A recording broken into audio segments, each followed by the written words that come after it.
Okay. Are we ready? You're ready. So let's be honest. We all wake up in the morning, cozy in our beds, grab our phone, wishing that we could simply stay in our beds and avoid going to school or work or whatever responsibility we have to go to.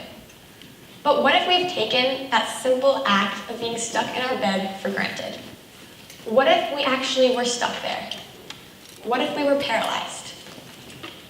As of 2016, 5.4 million Americans in the United States alone are paralyzed due to spinal cord injury.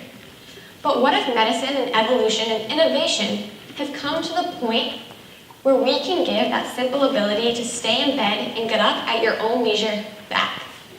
What if we can give these 5.4 million Americans the ability to walk back, to the point where the definition of paralysis itself is wrong? I believe it has. Hi, my name is Hoeker, and this is my senior seminar talk. For my senior project, I looked into what it means to be paralyzed and have come to the conclusion that due to medicine and innovation, the definition of paralysis is outdated and should now be updated. Well, what is the definition of paralysis?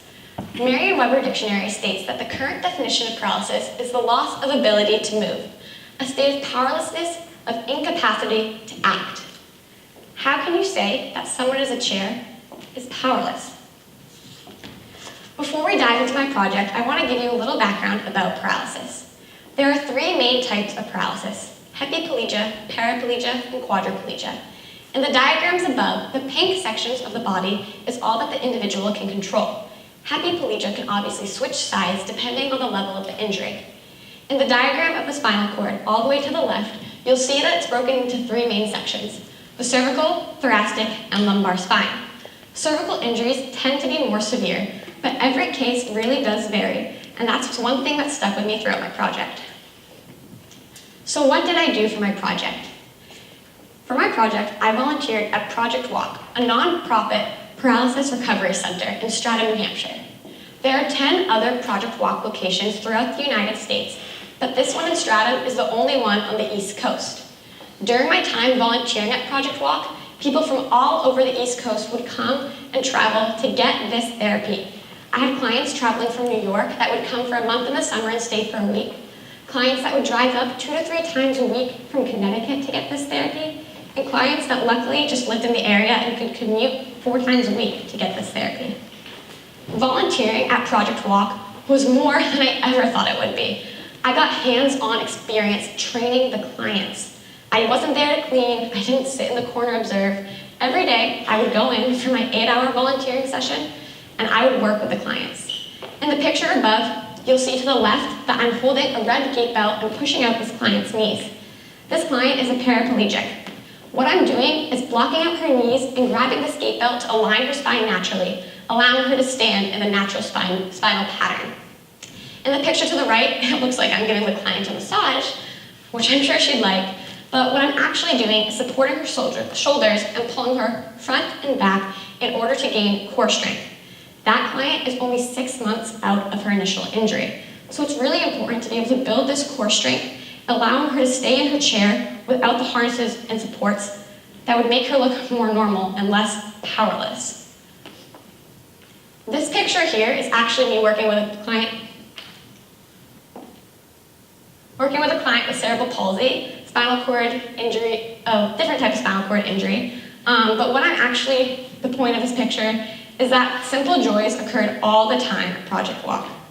Let me tell you an example on my first day at Project Walk. Now keep in mind, it was my first day, I was a little timid, and I didn't really want to talk. But I had to, and I was thrown into supporting a client in a standing frame similar to the one in the picture when I was holding that client in that gait belt. As I was holding her behind her, the mirrors around the room were showing that her face was starting to sadden, that she was tired and she didn't want to keep working. As I told her that I could feel her quads moving, a smile came across her face. I could feel her quads twitching. Why did that matter? This was the first time, 3 years out of her injury, that this client showed activity in her quad muscles. The first time that those muscles were activating again. That moment was probably the highlight of my project and stuck with me throughout the rest of it. Well, what makes Project Walk different from a regular physical therapy center or an occupational therapy center? Project Walk follows an activity-based therapy program which consists of 2 or 3 hours of intense training multiple times a week. Now, I only go to the gym 3 times a week if I'm lucky, but you have to keep in mind that these clients can't control the muscle groups that they're working on.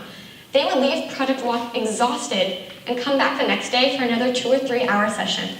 So why do they keep coming back? It's because the results work. This graph is from the National Institute of Health, published in 2012 after a clinical trial with activity-based therapy. As you can see, there's a general positive trend as the amount of hours of intense exercise increased, and as the fine motor skills over a 6-month period also increased. Now, there is a number of outliers, as you can see, but this is due to the trial not taking into account the level of injury, the fitness of the person before the injury, and what they were doing outside of Project Walk, including things like diet and training on their own. In 2009, neuroscientists and biologists also discovered that neurons can regenerate. I'm going to pause here for a second. Neurons can regenerate. This is what was holding spinal cords from healing back. Without these neurons being able to regenerate, there was no way that the spinal cord could rehab itself after an injury. But now they know that they can. With this in mind, there are numerous clinical trials going on in mice. This mouse specifically is walking after being injected with a high concentration of these active neurons. 12 days after, this rat is walking with 0 scar tissue on their spinal cord. He's recovered from the injury. Now I'd like to introduce you to Victoria Alren. Victoria is a pretty accomplished 21-year-old. She's an ESPN reporter, she's writing a book, she has a gold medal in swimming. She's actually going to be on this season of Dancing with the Stars. What I failed to mention is that Victoria is paralyzed. In 2010, Victoria woke up from a coma paralyzed. These pictures here are only taken 4 years apart. If you saw Victoria walk into a room now, you would think she's normal, or as normal as it can be with someone who's paralyzed. But I didn't even realize it was Victoria when I met her. So Victoria's parents actually opened the Project Walk location in Stratham, New Hampshire when she was recovering from her own injury. During the summer, Victoria was there every day I was there, and being able to talk to her and learn her story firsthand was incredible. The video that, hopefully she won't play. Oh.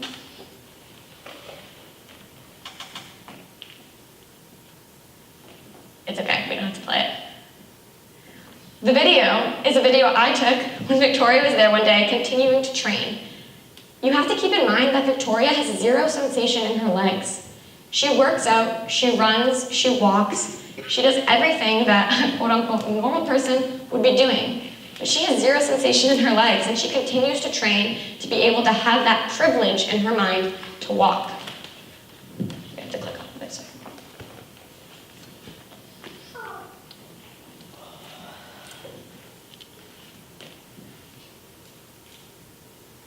The world of medicine is evolving so fast, and we're so close to being able to give millions of people that privilege, that ability, that right to walk back that we all take for granted.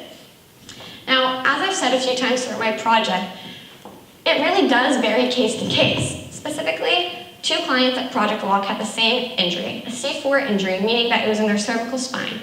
But one patient could walk, and one patient was completely dependent quadriplegic. So is there going to be a cure for everyone? I don't know. We don't know. But hopefully in our lifetime, or maybe our children's, we'll see it become more and more popular and get into the human trials. So yes, this definition, that the loss of ability to move, the state of powerlessness, is incorrect. And maybe it should be more along the lines of the loss of sensation, of the possible capacity to move. And maybe we'll be lucky enough to eventually see that possible or move also. I'd like to thank Ms. Dustin for taking us senior SEM students in the summer and dealing with us, Ms. Chafee for putting up with my midnight texts freaking out about senior SEM, and my senior SEM class for supporting us. Are there any questions? Thank you.